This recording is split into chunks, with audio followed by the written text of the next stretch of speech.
You don't have to be concerned that the other shows are there. And then, like I said, it never hurts to see what other people are doing. I don't think you have to sit there and model your whole show after someone, but I think by listening to other shows like you're wanting to do, you can educate yourself and it'll help you lay out a format of what you want to do. You might take a little bit here and a little bit there and then a lot from your own creativity, but there's no reason other shows can't give you some ideas that can help spice up your show as to how you do it.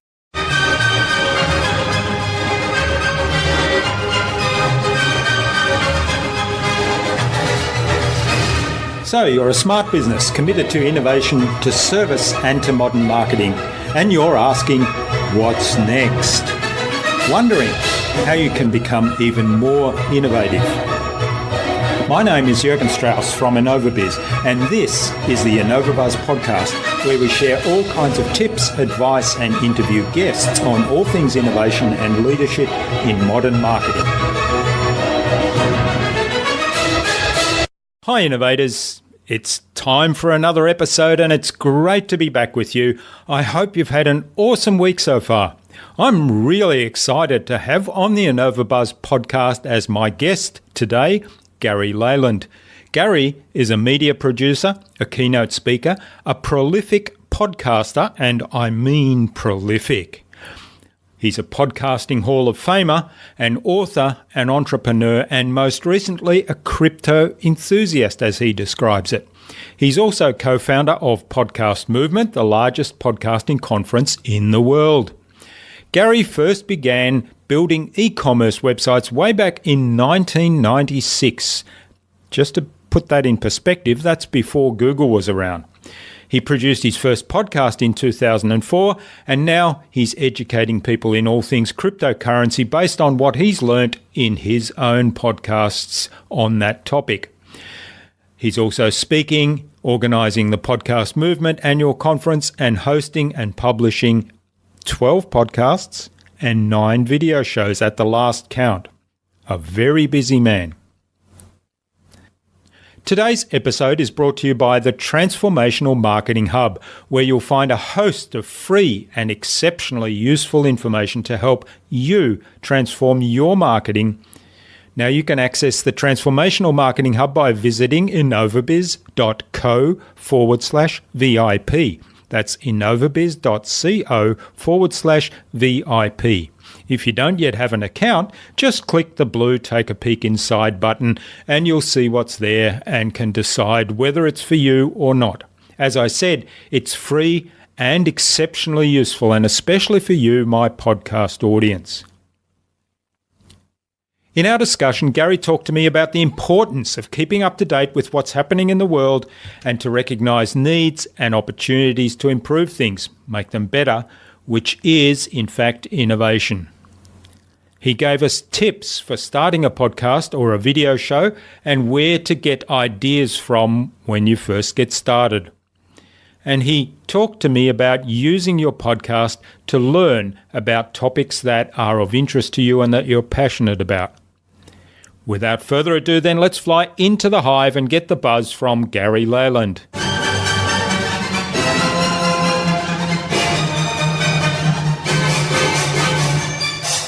Hi, I'm your host, Jürgen Strauss from InnovaBuzz, and I'm really excited to welcome today to the InnovaBuzz podcast, all the way from Arlington in Texas in the USA, Gary Leland. Gary is a media producer. He's a keynote speaker, a prolific podcaster. In fact, he's a podcasting Hall of Famer, an author, an entrepreneur, and most recently, he's got involved in cryptocurrency. He calls himself a crypto enthusiast. He's also founder of the Podcast Movement, which is the largest podcasting conference in the world. Welcome to the InnovaBuzz podcast, Gary. It's a real privilege to have you as a guest. It's nice to be on. You did your homework there. I was pretty impressed that you did that much homework. Yeah, well, that's part of the process. So Dave Jackson, who was our guest on episode 145, suggested we speak to you. So Dave is another podcasting Hall of Famer, and he suggested we speak to Gary. So a big hello to Dave. Yeah, Dave is a good guy. I've known him. Well, actually, Dave, myself, and Rob Walsh, who works with Libsyn, and he's in the Podcast Hall of Fame, and Paul Colligan probably did the first podcast about podcasting or podcast news show back in 2005 together. So Dave and I have been crossing paths for a long time, in other words. Yeah, well, it's great to have you on. Now, you also began, you were an early adopter of websites. You built your first e-commerce website back in 96. Now, just to put that in perspective for people, that was before Google existed. You produced your first podcast in 2004, and now you're educating people in all things cryptocurrency, as well as speaking, organizing podcast movement, annual conference, and hosting and publishing about 12 podcasts and 9 video shows at last count. Something like that. Yeah, so very busy man. So we really appreciate you spending time with us. But before we talk all things podcasting and video and cryptocurrency, let's find out a bit more about you as a person. When you were a young child, what did you think you wanted to do when you grew up? Originally, well, at first I wanted to be a fireman and then an astronomer about the first grade. But I think the first time I ever thought about having a job probably was in about 4th or 5th grade, and I kind of wanted to be in marketing. I know that sounds strange, but I used to enjoy TV commercials, and I used to make up TV commercials. Matter of fact, in 4th grade, we had to do a skit in front of the class, and my neighbor and I teamed up, and I wrote this script, and it was a cigarette commercial. I don't know if you could do a cigarette commercial in your class anymore. Yeah. Yes, it might be a little bit politically incorrect these days. Yeah, but I would say that it was to be into marketing was really probably my first thing. And then later, as I grew older, I wanted to be an artist. So I majored in art in school, and I went from marketing to being an artist, to being a salesman, to being an entrepreneur. And so was your first foray into business the Leland's wallpaper and interior store? Because that's an interesting story that kind of resonates with me a little bit too. Well, that was one of my first ones in my adult life, I guess. I had done several other things. I used to, on Saturdays and Sundays, I would buy, the night before, I'd buy cases of Coca-Cola, canned Coca-Cola, and freeze them. We were kind of poor, so we couldn't afford a cooler. That's hard to believe that we couldn't afford a cooler, but we didn't have one. And so I would buy cans of Coca-Cola and freeze them solid and take them out to the golf course and sell them to the golfers. There was a spot where you were the furthest away from the clubhouse. Yeah. And by then, they were really hot, and I would sell out of the Cokes every Saturday and Sunday. Yeah. I really did a good old business out there, and I had a lawn cutting business for a while later. And then I started a photography business. I grew up in a real tourist town, and I would walk around with a shirt that said, I remember it said on the back, I will take an 8x10 photo of you for $9.95 or something like that. And people would pay me to take a photo of them, and then I would mail it to them. And I did that for a while. And then I did window dressing. I used to do department store windows. I can't remember what the name of that company was, but I did that for a while. And then I would say then that the one that succeeded was the window covering company and wallpaper company. Yeah. That was the first one that really took off and succeeded. So you've had the entrepreneurial blood in your veins right from the beginning by the sound of it. Yeah, I think so. So I would have to say. Yeah. So in a nutshell, what is it that you do today and why do you do it? Well, I run 2 brick and mortar stores, a network of websites. And then I do podcasting and books and videos to market the websites, and conferences to make money, I guess, would be the answer. I mean, to make a living. Yeah. I like doing my own deal. I feel like I'm pretty creative. I kind of do stuff and kind of get burnt out with it and move on to the next project.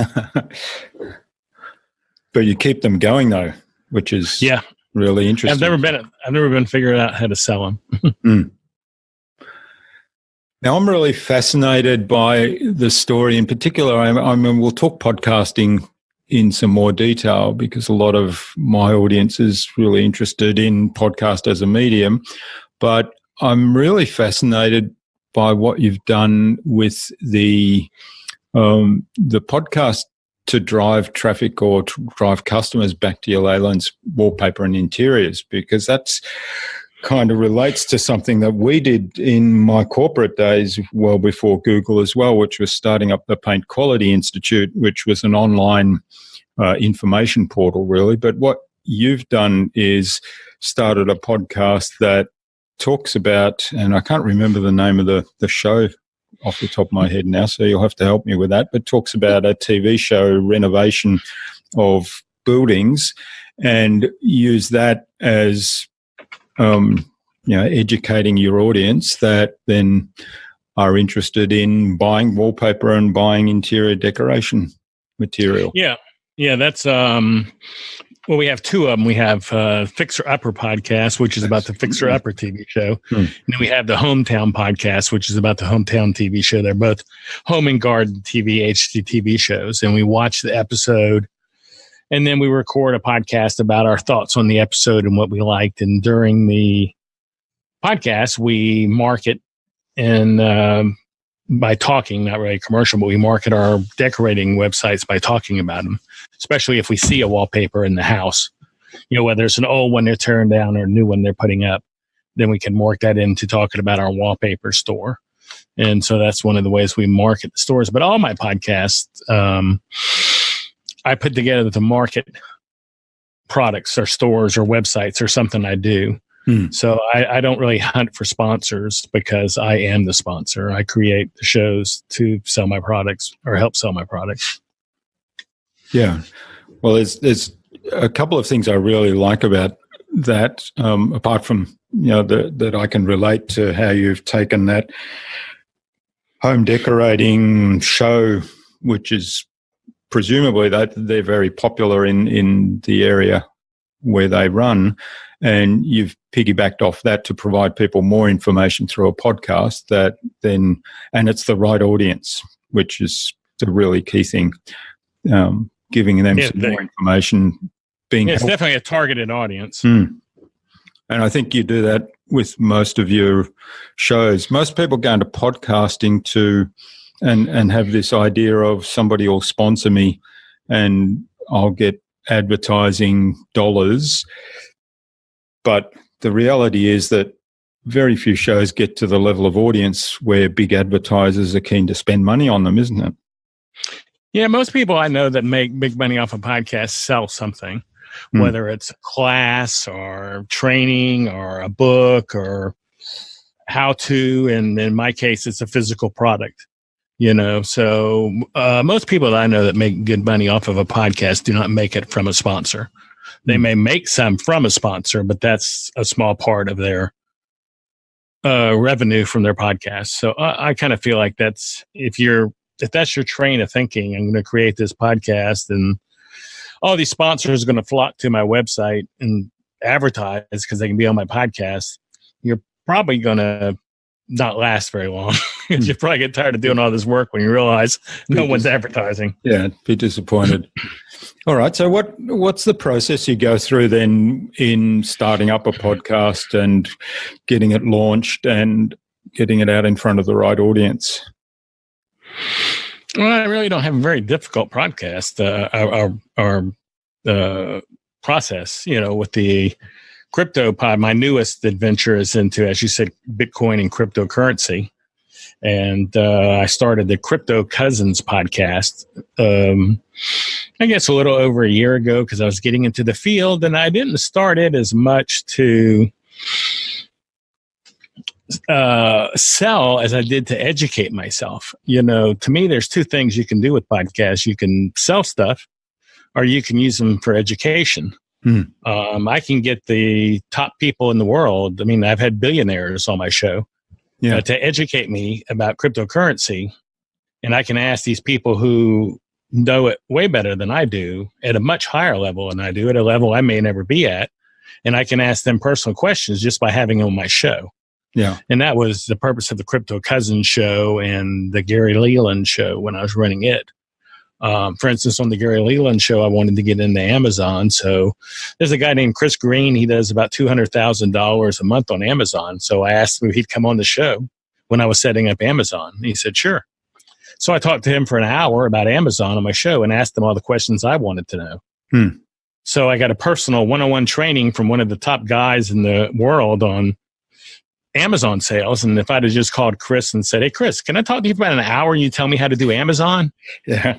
I doubt, since his book was like $400 at the time, I doubt he would have spent much time with me. But as it turned out, not only did he spend an hour with me answering all my questions of things I wanted to know, he also said, hey, let's do this again sometime. So that's how the Crypto Cousins started. And when it started, it's very simple. There was no thinking to it. I had my art guy make the artwork for it. I came up with the name by searching domains, and I put it together and just started doing a podcast. I don't do a lot of planning and thinking. I'm not one of those people that plan things out. I just, I could decide to do a podcast tomorrow and I'd have it up by tomorrow afternoon. Yeah. So that's more how I operate, and that's pretty much how I operate on everything. But that was how Crypto Cousins started. And now in a year, I pretty much consider myself not an expert of the world, but I'm pretty damn knowledgeable on the subject, but like I said, I've been able to talk to, today was episode 73, and I've talked to top experts in the world about this subject 73 times. We had a crypto conference. So I had a crypto conference in August and had some of the top people in the world, there for my first conference. So that's one way to use crypto, to use podcasts. Yeah. Besides, I guess you're trying to, it's the saying, teach a guy to fish and he can keep fishing forever. So if you get educated, you can keep making money forever off of it, or you can make the money one time, or give him a fish type thing. Yeah, that's a great strategy. And, I always talk about podcasting as a really neat marketing tool that's often overlooked, but also as a tool to educate yourself, because exactly what you said, you can speak to somebody who's an expert in their field who would either not be interested in talking to you without a podcast, or might say, well, sure, I'll spend an hour with you, but it'll cost you thousands of dollars. Right. Yeah. So it's like having a masterclass. Now, my other crypto podcast, just to give you an example, I have another one I do every day called 4-Minute Crypto.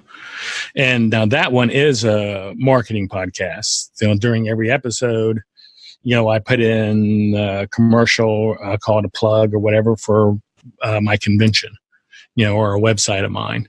And so that one does nothing but market, where the other one is more educational. And maybe I'll get a sponsored show once in a while. If someone wants to pay us $1,000, we'll let them come on a show if they're trying to market something. So we'll do a marketed show with them. But that's the Crypto Cousins. Really, that's not our goal. But if they're willing to give me the money, we'll have them on. Yeah, that's not my goal. But that's not my goal on that show. So how do you go about then promoting a new podcast? I mean, you've done, well, I think there's 12 active ones, but you've probably done quite a lot more than that. And I think you also do a podcast service for clients. So I imagine you've done quite a lot of podcasts in terms of setting them up and launching them. Yeah, I pretty much just start out with growing my social media. Right when I started doing it, I start building my social media sites and growing those by friending people or following people that I think are going to follow back, and hopes they'll follow back. You can build out, a site like a Twitter site or something pretty quickly just by following people, and then niche you'll follow. A lot of them follow you back automatically. And then you get to a point that you followed enough. You're limited on how many you can follow in proportion to how many follow you. So you get to a point you have to quit following people. So you have to get rid of them all, clear out all the people you follow, and then start over, because you can't follow anyone else. And then and doing the same thing on Facebook, get a page and start marketing it. I have a lot of followers on my other things. Not that they'll all be interested, but some of them will be, and you can direct those people. But it's really just hard work. I mean, going through the process, you're just following people and working it and putting it on Twitter and sharing it to tags that people follow. It's just a process. Yeah. I mean, I don't have any secret. I just, like I said, I just work it when I put out an episode. Like tomorrow, an episode to come out, I'll be spending half the day just posting it and sharing it and things like that. So that's really important. So do you set up? Yeah, it's not. I don't have a real strict process though. So I'm probably the least, when it comes to TV interview, I probably have the least regimented process of anyone you're probably going to talk to. But you've done it so much that it's probably second nature to you. Yeah, I guess. I'll go with that. That sounds good to me. Yeah. So do you set up a separate Twitter account for each podcast? Yes, I do. Okay. That's interesting. Yes. And a separate Facebook. They all have their own. Yeah. Yep, they all have their own Facebook too. And most of them will have their own blog for it too. Mm-hmm. So they all have their own blog. They have their own Facebook page. They have their own Twitter. They have their own Instagram. They have their own everything. Okay, that's a really good tip. I hadn't thought of it in those terms. Yeah, so like tomorrow I'll share Crypto Cousins podcast will come out tomorrow, and I'll share it on the Crypto Cousins podcast Twitter page and the Facebook page, and I'll share it on my page. Plus, I'll probably share it on the 4 Minute Crypto.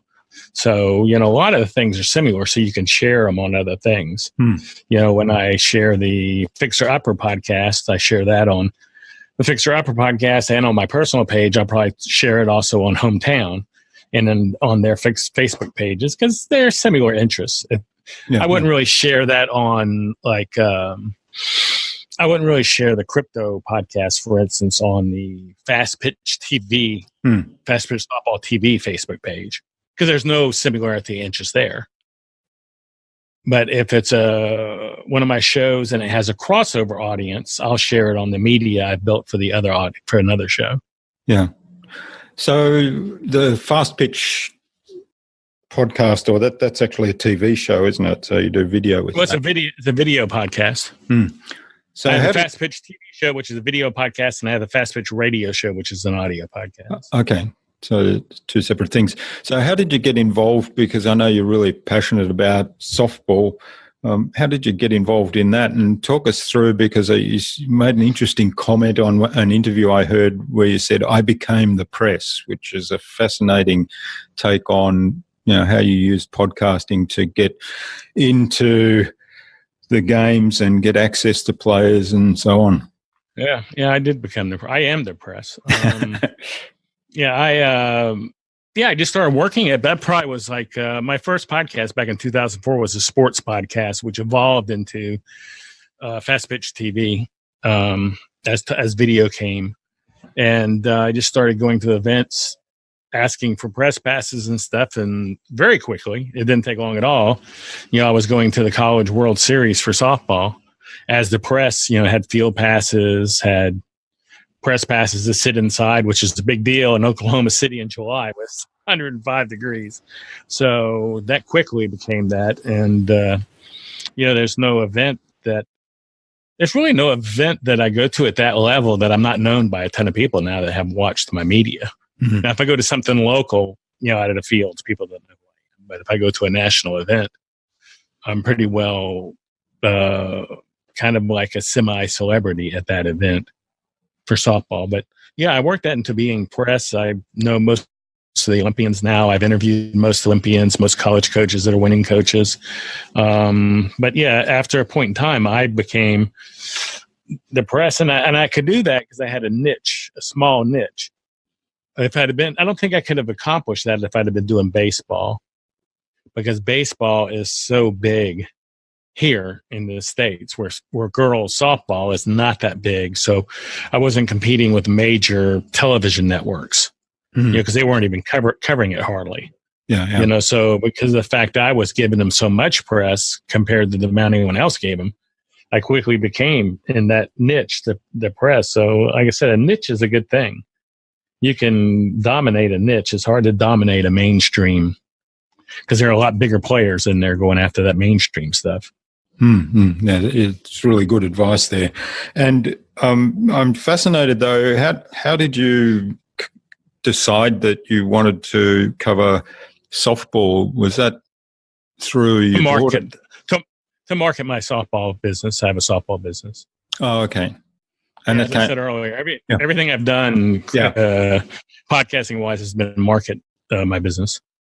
Okay, so you chose a niche where you thought you could have where there was a need. I had a softball business, so I said, let's do a podcast for it. Yeah. Okay. Well, that makes sense. So that's a very smart way to market that, and also gives you access to something that you're probably very passionate about, judging by what I've seen. Yeah. Not quite as much as I used to be. Anything after you do it long enough becomes work. Yeah. That's why when people always ask me, they used to ask me this back in 96 when I started the website, in 2004 when I started the podcast. People always ask, what should I do it about? I go, it should be something you really like, because I don't care what it is. It becomes work after you do it enough. So maybe if you love it when you start, you'll still like it 10 years later. But if you don't even care for it when you start, you're probably going to hate it 10 years later. Yeah, if it becomes too routine and it doesn't feed people's need for variety. All right, so it becomes work. Yeah. And no one really, when you get down to it, not many people really like work, or they'd pay to do it on weekends. All right, so tell us a bit more about Podcast Movement then. I know I haven't personally been to one yet. I'm looking forward to getting to maybe the next one. It is the biggest podcast conference in the world, and I believe the next one's in Florida in August next year. Yeah, last year was in Philadelphia, and I think we had 2,500, and we'll pass 3,000 this year. 3,000 attendees in Florida. I think this is the sixth one, maybe. We've been to Dallas, Fort Worth, Chicago, Anaheim, Philadelphia, and this year Florida. I think that added up to 6. I didn't count as I went along, but it's a great event. I mean, it's just, like I said, it's growing and growing and growing. I do very little in reality with the event. Most of the work is done by Dan Franks, Jared Easley. They're the two strong people. There are 4 of us that were the co-founders. Dan Franks, Jared Easley, myself, and Mitch Todd started it up in Dallas, Texas, like I said, 6 years ago. We have usually, maybe there's 6 sessions going on for 3 to 4 days, 6 sessions at a time. People from all over the world. Actually, even the first one we did, we had people from all over the world. So we started drawing big numbers right off the bat. We started it with not a GoFundMe page, but I can't think of the name of it now. It was like a GoFundMe page. Yeah. And we wanted to raise, I think we were trying to raise $11,000, $12,000 to help us get the first one done. And we ended up doing $30,000. So I think it was the right place at the right time. There was a need for it. And I remember we were all concerned, would we sell the $11,000 worth of get the backing to do it? And then we passed that, like, maybe the first couple of days, so people love it. It's a great event. We have great sponsors. We have the podcast awards there. We have vendors throw huge parties at night for the attendees. They're great parties to go to. We had Castbox out of, I think they're out of China, threw a huge party last year for their app, to kick off their app. Then we have a vendor show there that I don't even know how many vendors are there, but everybody's there, whether it's a speaker microphone company, podcast hosting company, WordPress. I mean, you name it, they're there. So it's a good opportunity for people also to find out more information, to find out about equipment, test different microphones, see what they like, how they sound the best on, things like that. Yeah. Podcast is paradise by the sound of it. It's a great thing. Podcastmovement.com. There is a podcast paradise, but that's not us. We're Podcast Movement. Okay. All right. Well, we'll get it right. So there's a theme that goes through all of the activities that you do, I think, and it's very powerful, and you're kind of quite humble about doing things without strict process or anything. But I think what strikes me in all that I've read and I've heard today is that, you see a need and you seem to have a really good ability to recognize a need at the right time when it's right to address it, fill that need. I think I've lucked into that quite a few times in my life, but someone did tell me the other day that you do it once, it's luck. If you do it twice, it's not. And I've done it quite a few times. So I think I do have ability to see what's coming up, what's going to be popular before it happens, or to recognize it. And that's why I'm into crypto. I think that's the next big. I think cryptocurrency is where podcasting, or where web internet was in 94. I think that's where we're at. So I feel like this is another big thing that's getting ready to just break loose. Whether people believe in it or not, I'm not here to. That's not what I'm talking about. I'm not trying to convince people. I got nothing to make off you. If you buy Bitcoin, it doesn't help me at all. You aren't going to buy enough to make the price go up and make me any money. I'm just saying. I think that is where the state of that technology is at. Is before. I don't know. Were you on the internet before there was like Netscape browser? I call it the Netscape browser. Yeah. I was. Yeah. And that's when the internet really took off. When all of a sudden, even though you might have had a 12K modem, that made that noise and took forever to load, you could see a photo. Yeah. You go, oh, look, there's a picture. You weren't watching video maybe, but you could see a picture. And that's when everything just went wild.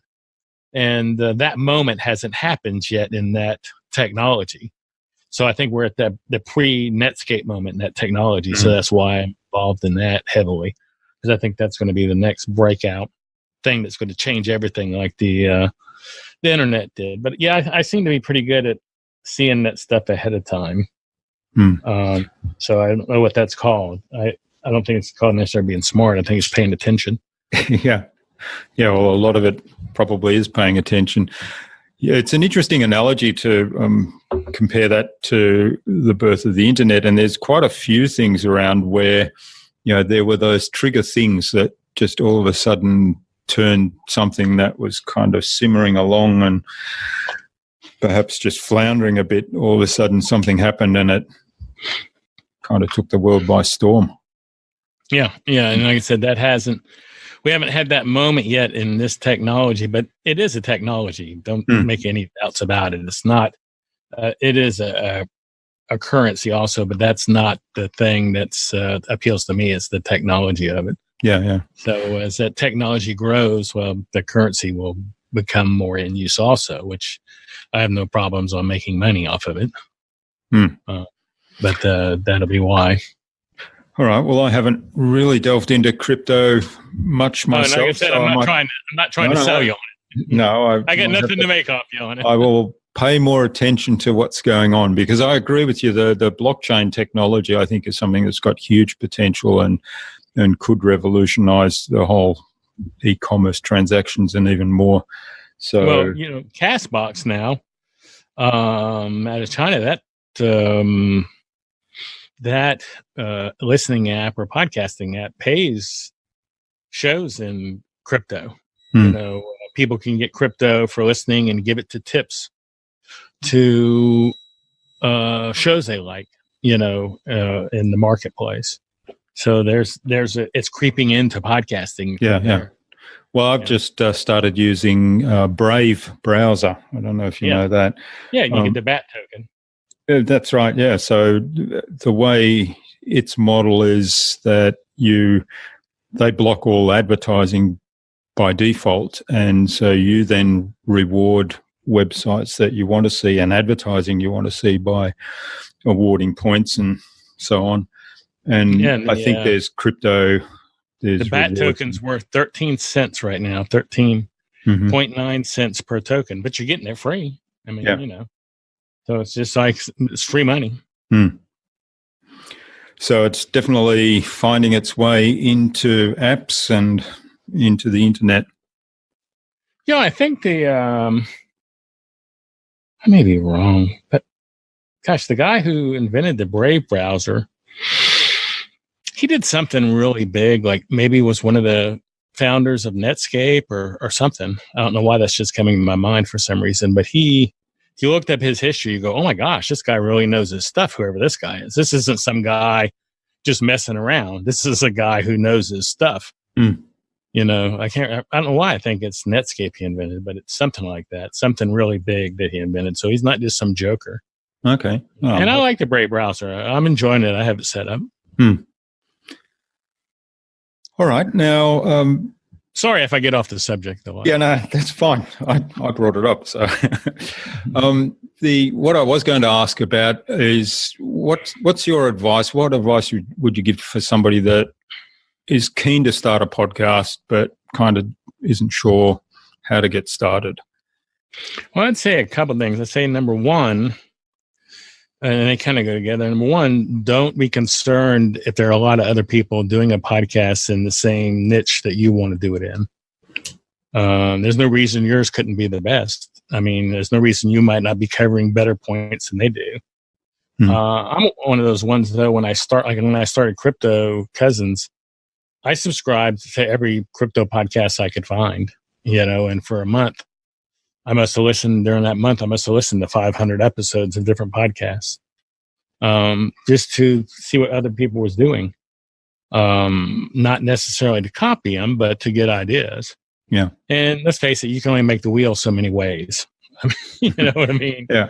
And a lot of it's not anymore just inventing something or creating it. It's just knowing the information. Like on the Crypto Cousins podcast, every week I start off the show telling the price of Bitcoin and how it has done since the episode before a week ago. Like I go, this week's price of Bitcoin, $3,422. That's up $12.52 or 1.8% or whatever, which that wouldn't be 1.8%. I realize that, but I'm just saying this off my head. I don't want anyone adding that math and thinking that was that. But I heard that on a podcast somewhere. I have no idea what podcast it was. I have no idea if the podcast is still in existence. But a year ago or 16 months ago when I started, I heard that and said, hey, I like that. And so I incorporated it on my show. And all the time people go, hey, I love listening to your show, how you started off, because I don't keep up with it all week, but it gives me an idea of where it's going.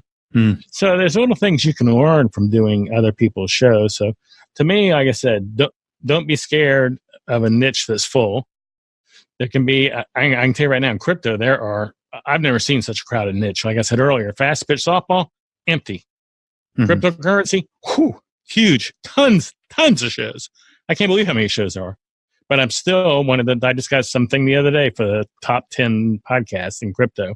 And I've only been out a year. So you don't have to be concerned that the other shows are there. Yeah. And like I said, it never hurts to see what other people are doing. I don't think you have to sit there and model your whole show after someone, but I think by listening to other shows like you're wanting to do, you can educate yourself and it'll help you lay out a format of what you want to do. You might take a little bit here and a little bit there and then a lot from your own creativity, but there's no reason other shows can't give you some ideas that can help spice up your show as to how you do it. Yeah, it's great advice. And you said there were two things? Well, those were the two. Oh, okay. Don't be scared of a crowded niche. Yeah. And start out before you go. Listen to what other people are doing in that niche. Familiarize yourself with other people's shows, what they're doing. Yeah. Yeah. And after listening, you may go, God, all these guys are terrible. And you may even feel better. They're all terrible. I don't like what any of them are doing. So I know I'm going to have a better show. I know I'm going to do good. Yeah, well, if it's a niche that already has a lot of podcasts, that actually gives you the benefit of a benchmark and saying, okay, I can improve on these things. Whereas if it's a new niche and you don't have that benchmark, you're kind of going in blind in a way. Yeah, well, like I said, when I went into crypto, I couldn't believe how many were in there because I'd come from everything I'd ever done was a real small niche. Because they're home remodeling show podcasts, fast pitch softball podcasts. I mean, I've never competed in a big niche like this. And I've become friends with quite a few podcasters, and we've had each other on our shows, and we talk all the time.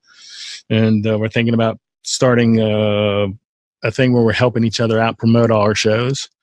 So I think podcasts benefit when they all work together. Kind of like, I don't know how car lots are down there where you're at, but here in the States, car lots all get on the same street. Yeah. Or in the same area. You never really see a car lot and go, oh, there's not another car lot within 10 miles of here. They always cling together. They found out a long time ago that they all make more money if they're all in the same street. by drawing large crowds to that area. They all will get their share of the business. And I think that's how podcasts should look at it. They all benefit if they all work together rather than going, oh, that guy's in my niche. I can't do anything with him. Well, you'll probably do better if you cross-promote with him. Yeah, that's a great analogy. And I've found, getting people on that in some ways offer the similar services or products as I do is actually really helpful. It helps us both. Yeah, I think it helps you as much. I don't think it hurts you at all. That's right, yeah. That's why I've never turned down an interview. Even if the show is a guy's first episode, you never know when that guy's first episode, when that guy's going to turn out to be John Lee Dumas. Yeah. And people are going to go back and listen to his entire back catalog, That's right, yeah. So that's the other beauty of podcasting, isn't it? The whole episodes, the whole history is there. Right. And some people do start with show number 1 and go all the way through them. Yeah. And much of it they listen to the recent episode and say, hey, I like this. Let me go back to number 1. See how it started. All right. Now, you also do a lot of video, and I like editing video. You like editing video? Yeah. Yeah, I do. Yeah. I find that really relaxing for some reason. Yeah. I enjoy editing video too, except that with our internet, it tends to slow things down when I'm trying to upload or download. So that's very frustrating, but that's particular to our area, I think. Yeah, I have a problem with that at my office, but not at home. Yeah. My office, it takes forever for some reason. So, but at home, it's so quick that I get frustrated here at the office. In terms of getting on camera then, what do you say to people that say, I don't like to see myself on camera, I don't like to go on camera, or so on? Particularly, if we accept that video is such a powerful medium to get engagement, and a lot of people are just scared.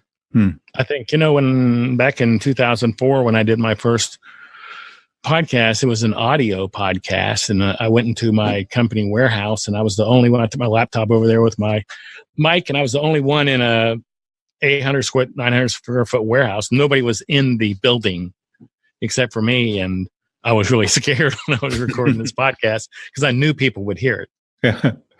Just because I knew people would hear it, not that anyone was. Yeah. So I think I think that's the way a lot of people are, and more so with video. So I think it's just a matter of forcing yourself to do it over and over and over. It's like public speaking. Whenever I would speak at an event, I'd be driving there, I remember one time I said to myself, why do I do this to myself? I can't believe I'm doing this again, because I hated speaking in front of people so much. It really did. My heart would start ticking fast, and it would just really. And I remember that occasion, I don't know how many years ago that was. I said, I can't believe I did this again. Why am I doing this? And now I'm very comfortable at it, and as I am talking to you. So I think it's just a matter of forcing yourself to do it. And even if you're uncomfortable, if you just keep forcing yourself to do it, you will get comfortable with it sooner or later. But you have to keep forcing yourself to do it, no matter how much you hate it, until you're comfortable with it. Yeah, there's definitely a level of discipline there, isn't there?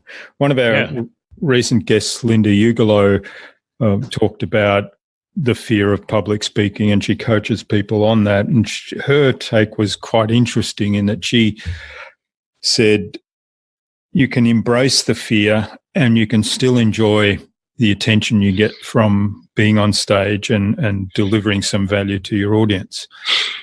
And the other go ahead, I'm sorry. Yeah, the other thing I find really useful in all of those situations, and I try to bring this through in the podcast as well, is that it's about helping my audience. It's about if it's a speech, it's about helping my audience. If it's something I'm writing, it's about helping the people who are going to read that. And so then the self-consciousness kind of fades away a little bit, or takes on less significance. Yeah, it's kind of funny in my situation, because I had no problem being on stage. I had starred in small theater companies and did theater in school, and did a Christmas play with my daughter as the lead. I remember I told the guy, I said, my daughter wants to be in this play. That's why I'm doing it. So if she's not in it, I'm not in it. Okay. And so I got to lead, so she was in it. And I had no problems with that. But when it came to just standing there talking to people, for some reason, that was different than having a memorized script on a stage with lights and all these people, really paying attention. I could handle that part really easy, but standing there in a room just talking with a PowerPoint presentation was really scary. I don't know why, since I didn't have a problem in front of crowds. Maybe it was because it was my peer group, maybe because I knew the people in the audience. I'm not sure why. It was so much different for me. But I said, I remember gripping that steering wheel going, why am I doing this? I can't believe I'm doing this again. Yeah. And now on the way there, I'm pretty excited, now that I'm comfortable with it. That's interesting. So there is a time it becomes comfortable. Yeah. Yeah. Well, that's a good message for everybody that's a little worried at the moment. All right. Well, this is fascinating, Gary. I could go on for ages, but I'm conscious of the time and respectful of your time. So I'd like to move on to the Buzz, which is our innovation round, and it's designed to help our audience who are primarily innovators and leaders in their field with some tips from your experience. So I've got 5 questions, and hopefully you can give us some really insightful answers that will inspire people to go away and do something awesome today. I will try my best. So what's the number one thing you think anyone needs to do to be more innovative? I think, just like I said earlier, just be aware and realize that, there's so many things that are not, I'm trying to phrase this properly, so bear with me. People don't invent as much as they used to. If you really look at things today, they're just improvements. The iPhone was just an improvement over something Alexander Graham Bell made hundreds of years ago. Yeah. I mean, some people say the internet was just an improvement over telegraph. So most things to me don't have to be complete inventions. Improvements, I think, are what people need to look at on improving things, making things better, making a better version of things. Yeah, that's not an invention when you do that. It's not innovative maybe in that way, but I think that's what you see more of, and I think that's easier for people to do as a whole, is improve, if you want to call that being innovative. I don't know if it is or not, but that's what I do. I'm not very good at inventing the wagon wheel, but I can improve on the wheel. And I've always felt that way, going, gosh, I really can't grasp this concept, but if I could see what someone else did, then I would be able to do a better version of that. And so that's how I feel about it. Mm-hmm. Well, that's great advice. And who was it? Was it Newton, I think, who said that he stood on the shoulders of the giants before him? I'm not sure if it was Newton, but one of the great inventors said that. That'd be a great good statement. Did you know Isaac Newton's invented the gold standard? Did he? For money? I didn't. Yeah, I really know a lot about this now. I didn't either. And that was a long time ago, right? We always think of these guys we always think of people from those ages, like Isaac Newton and Aristotle and people like that as being, they didn't know what was going on way back there. But here, Isaac Newton makes the gold standard, which lasts until 1970s. And until the gold standard disappear, the currency markets were pretty even, and now there's all kind of fiascos because nobody's on the gold standard. Yeah. But it's kind of funny. This guy made this thing that long ago that worked for that long, that well, and we probably should have stayed on. So getting off the subject again. Yeah, it is fascinating. But it comes back to the idea of innovation that, improving on things can be quite innovative. And if you were having a chat, and can't remember who this was now, but it was one of the many interviews I did recently around disruption, and the point was made that innovation, you shouldn't be setting out to disrupt. It's, change happens and disruption happens as a result of change, but you shouldn't be setting out to disrupt for the sake of disrupting. It's more about innovation, making things better and improving. So, right. Yeah. That sounds like a good suggestion there. Dave Burse, who said that to me, Dave Burse, who published a book recently on how to get great ideas. Anyway, what's your suggestion for the best, what is the best thing you've done to develop new ideas yourself? Watch TV, probably. As much as I hate to say that, I have developed an idea from just watching TV. I mean, it sounds crazy to say. I watch a lot of TV. I'm pretty selective on what I watch, but I do watch. Now I watch more YouTube and things like that, but I still watch them on my TV. But you know, I go through a lot of channels and I watch a lot of stuff, and I watch a lot of commercials too because I enjoy watching commercials. I enjoy watching. I'll either go, "Wow, that was a really good commercial." I'll go, "Really? Who came up with that commercial? And who's going to like believe that?" And my wife would go, "What are you talking about? Was there something wrong with that?" I'm going, "Really? You don't think there was anything wrong with that commercial? You believe that guy has all that money?" Or whatever the situation is. So I watch a lot of TV, and a lot of people don't like TV and don't like TV, but I feel like it can give you a lot of ideas. You can see a lot of information in a short amount of time. It's just according to what your frame of mind is while you're watching it, though. You know, some people get really sucked into it, and they're just mesmerized. And in that case, you're not going to get anything out of it. But if you watch it and you're able to control your thinking and how you look at things, I think you can learn. At one time, I don't know if this story was true or not, but I can't remember what it was. I heard this, back in the 70s, mid-70s. It was this really rich guy at the time, and I can't remember who he was. But during the day, he had like 10 TVs on his wall because that was probably all the TV channels there were, back then. There were that many. And he would watch all 10 of them at one time. And for ideas, instead, I guess he couldn't flip through the channels for some reason. Yeah. And I remember hearing that story for some reason. And I think to a degree I do that. I kind of watch what's happening on TV instead of watching the TV, Yeah, well, I think what you've said there in terms of watching what's happening and understanding what's behind that. I like to watch a movie occasionally and look at deconstructing it later and say, well, are there some metaphors in there for life or business?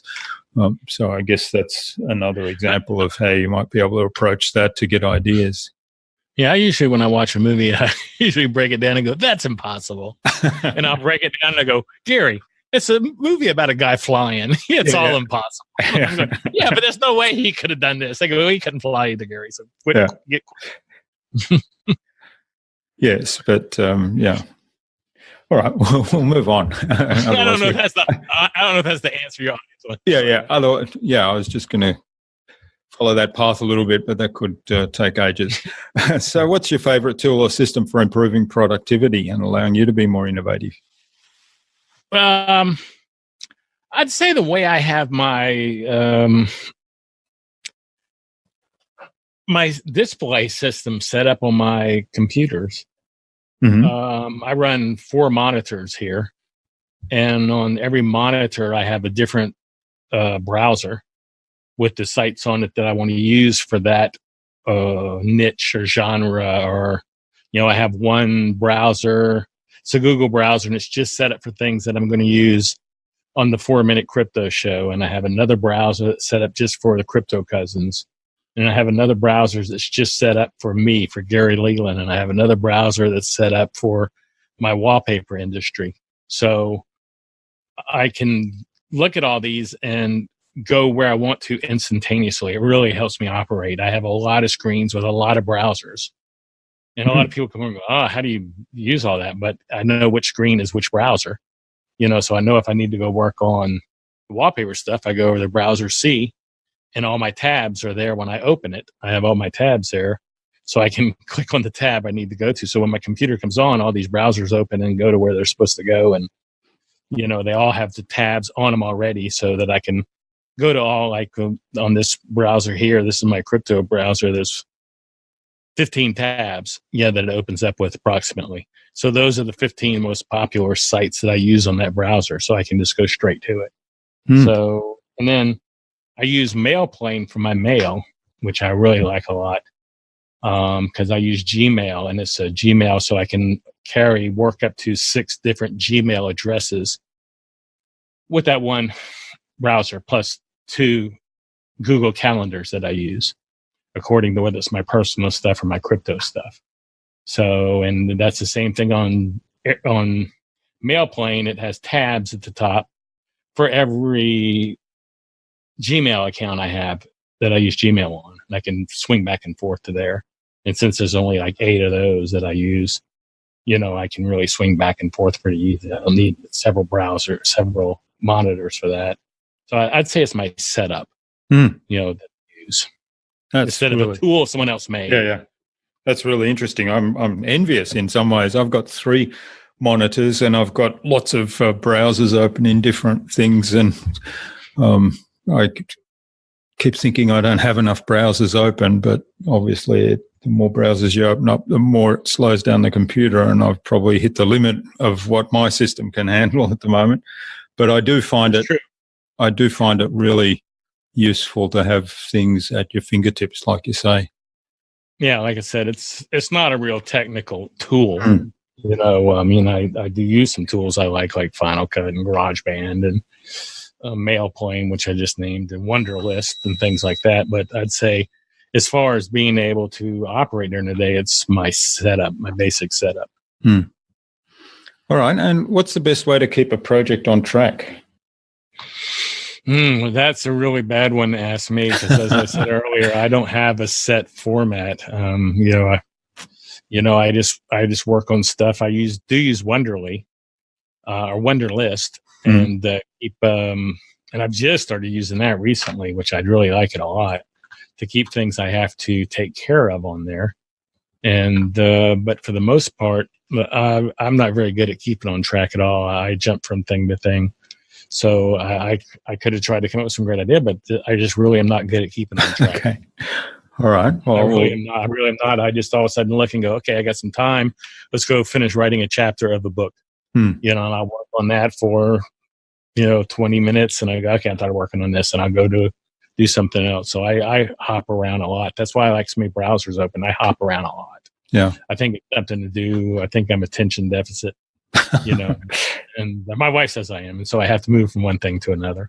Yeah, I have a hard time keeping focused. All right. Well, we appreciate your honesty, but we'll also share the Wunderlist suggestion. I've had a look at that from time to time, and I really liked it. I like it because I can use it on my phone or on my computer, and I can make lists and share with people. If I'm doing a project with someone, so I like it a lot. And I think it was free or 99 cents or something. I mean, it's it's amazing how cheap apps are. So most of them. And another tool I really like a lot, since we're talking about tools, is Big View, BIGVU. I know it's on Apple iPhones. I don't know if it's on Android or not, but it's a teleprompter app for my iPhone, and it syncs with my laptop. So I can write my scripts on my laptop. While I'm sitting here, I can just write my scripts and stuff and take care of them and edit them with a keyboard instead of my thumbs. And then I can bring it up on my iPhone when I'm shooting my video, because I use my iPhone to shoot my video. And I can bring up my teleprompter, and it shoots the video of me while I can read the screen. Oh. I like that. I like that a lot. That's like my favorite tool out of everything I use. Okay. Well, I'll take a look at that, because I haven't come across that one. Yeah, a guy out of Germany, a big Twitter guy out of Germany who does a lot of political campaigns, told me about that. He said it was life-changing. I said, well, I got to see it if you're saying it's life-changing. Yeah. And because I think was the biggest Twitter user in Germany. And I said, if you're saying it's life-changing, I need to see it. And he showed it to me. I said, well, I'm just buying it now just because you're saying it's life-changing. Yeah. And it has really changed how I do my videos. All right. So if you're into videos and you do your iPhone to do your videos with, to shoot your videos of yourself, you really need to look at it. All right. Well, we'll put a link to that in the show notes as well. And what's the number one thing you think anyone can do to differentiate themselves? I think that if you just be yourself and be honest about who you are and not try to be some big shot, I think you'll differentiate yourself, because you're just going to be different naturally. I think too many people like to come on and make like they're pros at something. This probably isn't answering the question how you wanted it answered.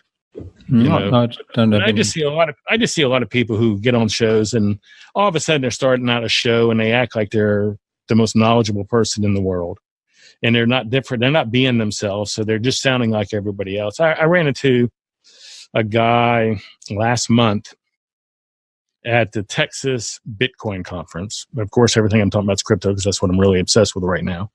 And I had met him a year before at the Texas Bitcoin conference. And I'd been in crypto like 2 weeks when I went to that and met him. And he came up to me, he recognized he talking to me, and he listened to the show, and he goes, wow, you really know your stuff now in a year. And I said, well, thanks. I've been working really hard trying to. He goes, the thing I was so impressed with about you that really stood out to me was the fact that when I met you, you told me you knew nothing.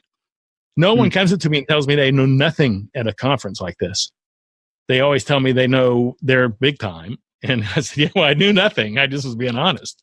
But that made a real big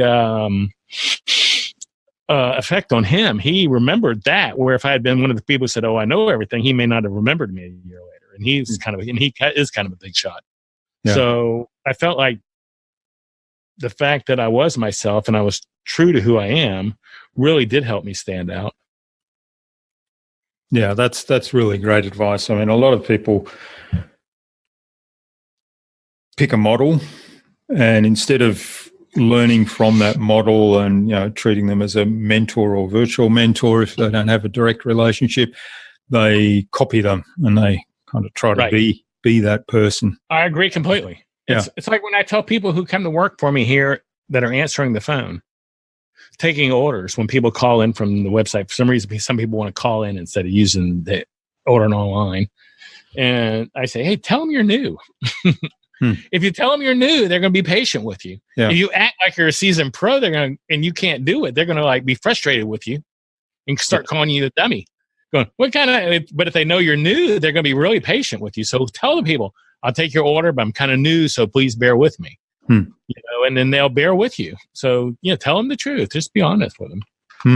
Yeah, that's a great analogy as well. All right. Well, thanks so much, Gary. This has been really great. Where can people reach out to you and say thank you? And what's the best place? Because there are so many of them. I'm like Gary Leland on everything. Yeah. Except Instagram. I don't know how someone got Gary Leland, so I'm Gary_Leland. But I think everywhere else, or if you just search Google, I'm like the first 10 pages, I think. So that's the easiest way to find me is just search Google. Yeah, and there's a lesson in that too, that you're the first 10 pages. That's putting out so much content means Google lists you there. Yeah, and maybe only the first 8 pages. I mean, somebody might. There was a dead person in there somewhere, a guy who committed suicide. He was the only thing that kept me from being all the pages up front. I haven't looked at it a long time when I say that, but believe me, I am the majority of pages under that search term. All right. So what's the number one piece of advice you'd give to any business owner who wants to be a leader in their field and in innovation? Get involved. Get involved in that field. Get involved in whatever it is. An example is I wanted to get involved in tech in Dallas. I could go to an event in San Diego or to New York for PodFest, and people knew me all the way. I go to Dallas in an event and no one knew who I was. I mean, it's funny. I can go to New York and people know me. And I go over to Dallas because I'm in Arlington and no one knows who I am. So I really started getting involved in the community, the tech community. I started working with people who were in the fields I am in. I started giving them my time.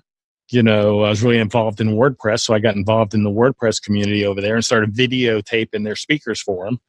And I became strong in that community. And then I ended up starting a partnership with people in that community and businesses. And it's flowered from there. So I'm going to say it's a matter of getting involved in that niche, that community, whatever, if you want to build that. That's great advice. And you bring up something that's really interesting there as well. And I think it's critical for all small businesses is to build relationships and build partnerships. Getting involved with other people can be so rewarding and can actually underpin success in other areas. Right. Exactly. Exactly. Like I said, it's, it never hurts to have a lot of friends.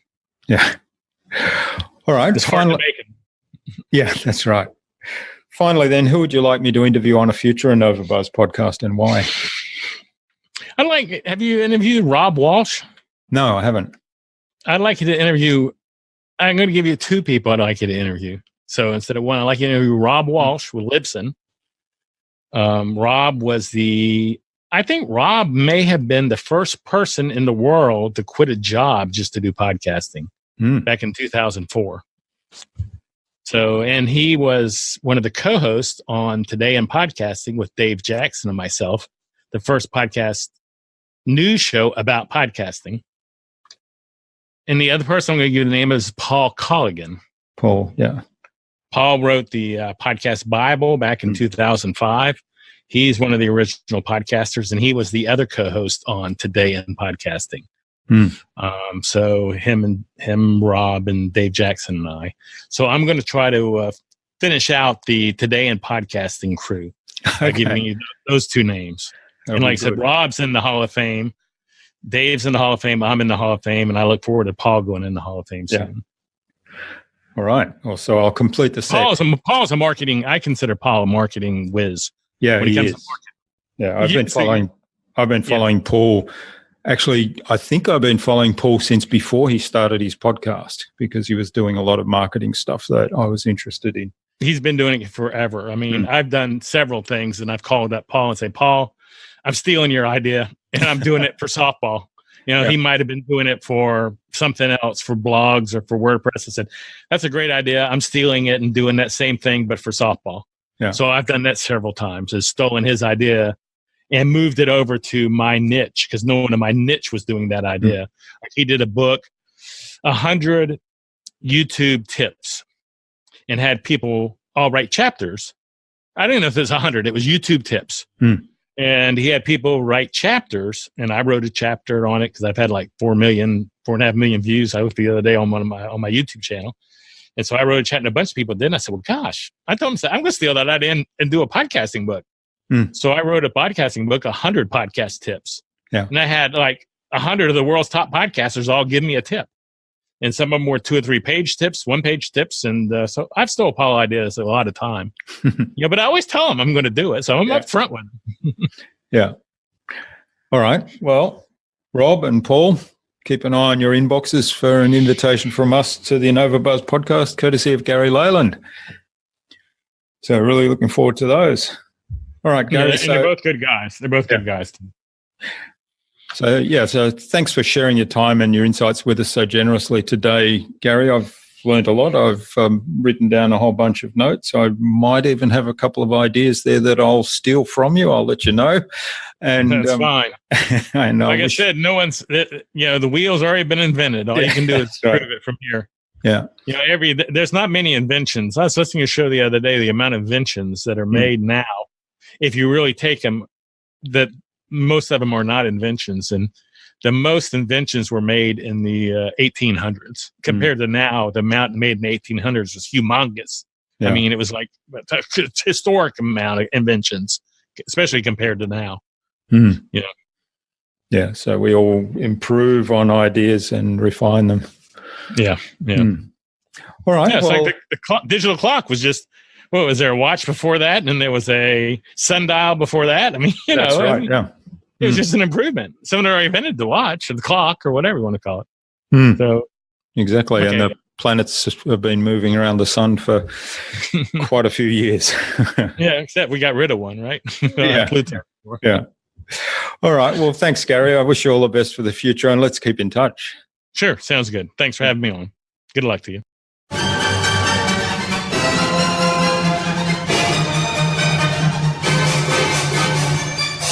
I hope you enjoyed that delightful conversation with Gary and, like me, learnt something new.